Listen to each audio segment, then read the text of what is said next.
All right, welcome back, Rudy's Resurrection fans. So I've been spending some time in my local salvage yard kind of trying to find a truck seat, and haven't had much luck with looking for or finding a bench seat, but I came across a really nice set of bucket seats that was really hard for me to pass up.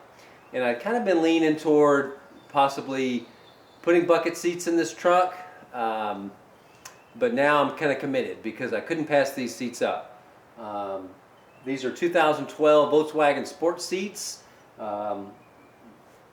really nice shape, actually the same type of seat that is in my wife's GLI, and I just love the way those seats sit, ride, support you, and so that's the seats that's going in this truck. So I'll be putting a console in here, and kind of the more I've been thinking about it, I think it's going to work well because the console, which is actually a Pro Copper console that came, that was in the Crown Vic, is going to allow me a lot of options as far as putting the air conditioner and heater controls actually in the front part of this console. It's probably going to help also kind of hide the AC and heating unit up under the firewall. It's probably going to kind of obscure that a little bit better. Have a good place for some cup holders and etc. I can put my stereo that I'm ultimately probably going to put in this truck in this main portion of this this police interceptor console, because they're designed to have a lot of components, radios, scanners, those kind of things. So it's going to be pretty versatile. So I think it's really going to work out better. And I think the way this truck is going to handle and drive, I think I'm really going to like having bucket seats in it. So that's where I'm going to go. Unfortunately, that's going to result in me having to reconfigure this floor. So I think the portion that I originally kept in the cab floor that was kind of flat that I was going to use to put the bench seat in is going to have to go. So I'm going to be cutting that part out. Fortunately, I did save the rest of the Crown Vic floor that I cut out. Haven't hauled that off to scrap yet, thank goodness. So I'll be cutting this part out and putting in the back portion, the remnant of the Crown Vic floor, because it's recessed. It's going to allow these bucket seats to sit a little bit deeper in the cab, also have a little bit more of the correct angle that I think this seat needs. They're just not going to work with this floor. That floor is not going to be even. I'm going to have to even it out. It's going to make the seats sit a little bit higher. They're just going to be way too high. It's just not going to work. So that's probably going to be the next thing I'm going to be working on. Combining that with sealing up the rest of the floor under the remnant, joining with the cab, and kind of sealing all that up. So I'm probably going to start on that part, go and get that cut out, start tacking in the remnant of the Crown Vic floor, so then I can get all this kind of completed, and then get the seats in there and get those mounted. So I think that's going to be pretty cool. We'll see how it goes. Okay, so the remnant of the original cab floor that I worked so hard to preserve and tie into the Crown Vic floor portion has been cut out. Oh well. Plans change, but in this case I think it's going to be well worth it.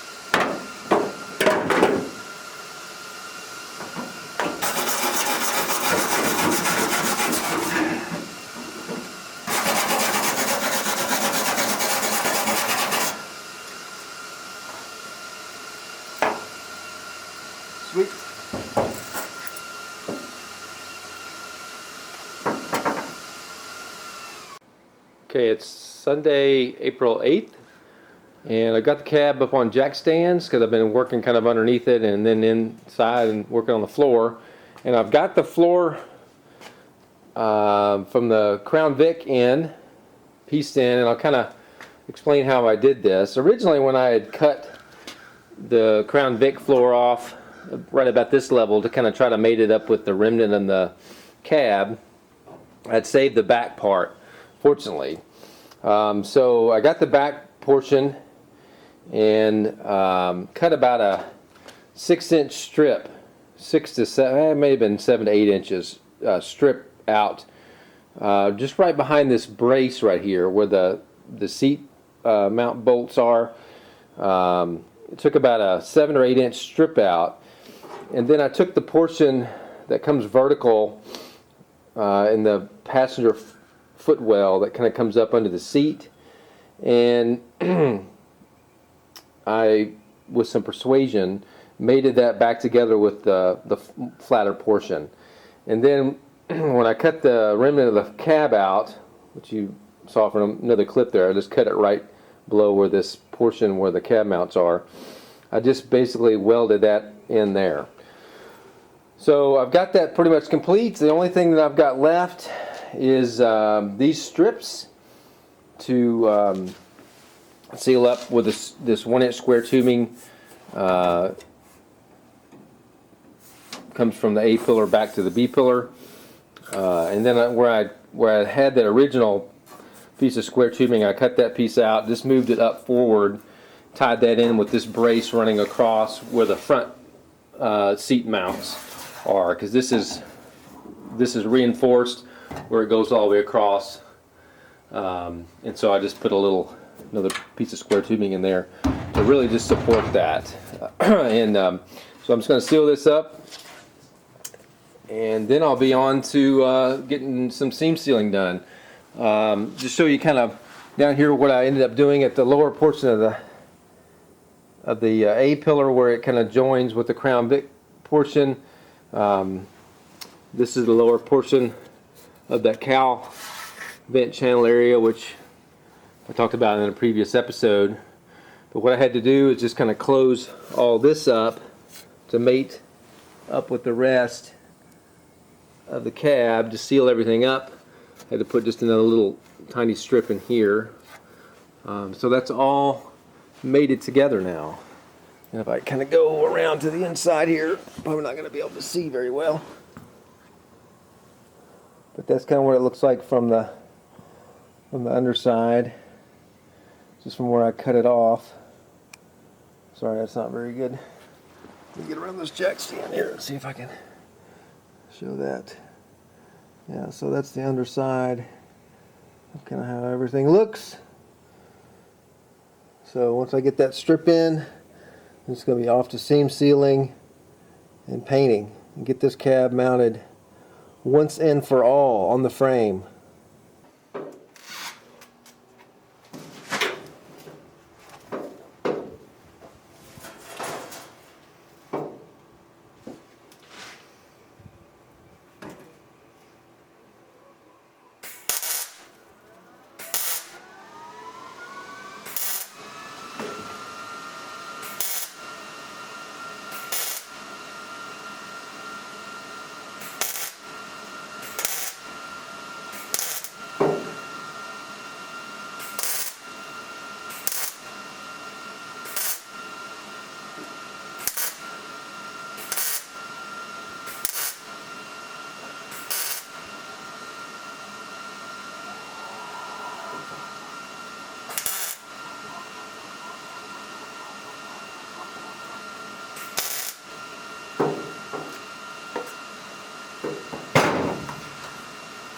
Yes, last piece in the floor. Finally.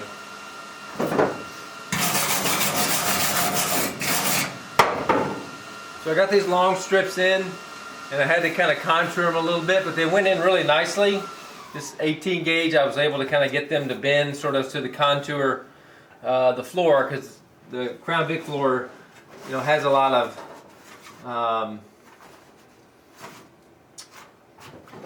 bevels or from the stamping, I don't know what you want to call it, just kind of ridges to kind of strengthen the floor. So turned out pretty nice. So I got a few other little tiny little holes to kind of find and weld up. I'm gonna go around, kind of shine a light everywhere, see if I got any holes, and kind of tack those up. And then I'm going to get the cab out and get it back on the frame. It's a beautiful day today, so I'll probably roll it outside and actually pressure wash the whole thing before I kind of get ready to start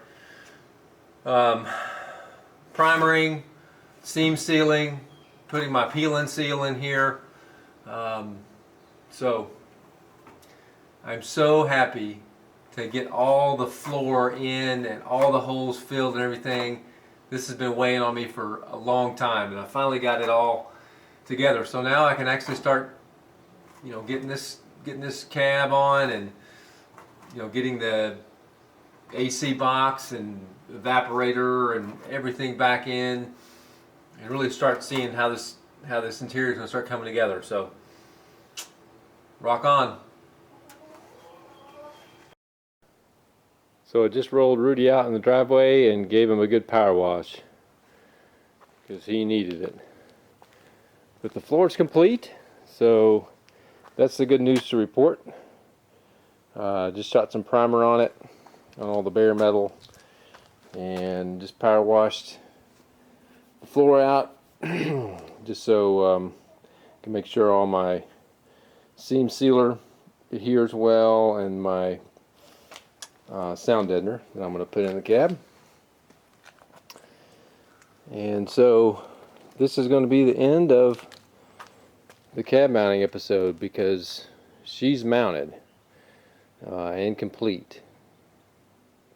I may take it off maybe one more time, or may need to take it off one more time just to do all the undercoating and everything. I hadn't done that, so that'll probably be the last time it comes off. And then she's going to go on for good. We're going to start the assembly. So I'm going to sign off with that. Got a lot done today. Really excited for getting the seats and everything put in, and get the steering column in, get the brake booster back on the firewall, and get this thing started again. This is not ran gosh, since the fall, so a little nervous about that. I got to get the wiring and everything back in, get all my grounds grounded, and get this thing started. I really want to hear it run again, because like I said, I'm getting a little nervous about it not running for so long, but hopefully she'll fire up. These 4.6s are pretty darn reliable. So I'm going to sign off there. Again, thanks for watching. As always, thanks for following along. Appreciate any comments you may have or anything like that. Put it down in the comment section. And we'll see you in episode 12.